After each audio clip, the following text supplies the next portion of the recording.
Hi friends, என்ன பண்ணுறீங்க அப்படிலாம் கேட்க மாட்டேன். ஹாய் ஃப்ரெண்ட்ஸ், இன்னைக்கு என்ன லஞ்ச் பாக்ஸ் கெட்டு போகிறேன்னு பார்க்கலாமா? எனக்கு இன்னைக்கு கொஞ்சம் உடம்பு சரியில்லை, அதனால கொஞ்சம் ஸ்லோவாக தான் பேசுகிறேன். இன்னைக்கு நான் எப்பயும் போல் கத்திரிக்காய் சாதம் தான் செஞ்சேன். ஈஸியாக எது செய்யலாமோன்னு பார்த்தேன், அதனால கத்திரிக்காய் சாதம் செஞ்சேன். இது எனக்கு பிடிச்சிருக்கா, அதனால அடிக்கடி இதுதான் செஞ்சுட்டு இருக்கிறேன். அதெல்லாம் இது ஈஸி கூட. எனக்கு உடம்பு வேறு சரியில்லையா, என்ன செய்யறதுன்னு யோசிச்சேன். அப்புறம் கத்திரிக்காய் சாதமே செஞ்சிடலாம் அப்படின்னு சொல்லிட்டு கத்திரிக்காய் சாதம் தான் செஞ்சுருக்கேன். வாங்க பேக் பண்ணிடலாம். கம்மியாக தான் செஞ்சேன், பெருசாலாம் நிறையாலாம் செய்யல. நீ கூட கொஞ்சம் ஜாஸ்தி எனக்கு நிறையா சாப்பிடல, நீ கொஞ்சமாக சாப்பிடலாம் அப்படின்னு சொல்லி கொஞ்சமாக செஞ்சேன். கொஞ்சமாக ஒரு அதிகம் ஆக்சுவலி.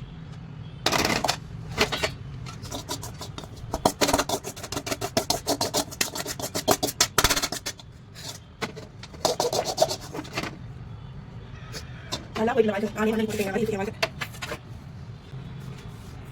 பார்த்தீங்கன்னா டிஃபன் பாக்ஸ்க்கு போட்டு வச்சுட்டேன். 2 டிஃபன் பாக்ஸ்லேயும் கத்திரிக்காய் சாதம். அப்புறம் பிரேக்ஃபாஸ்ட்டுக்கு இது.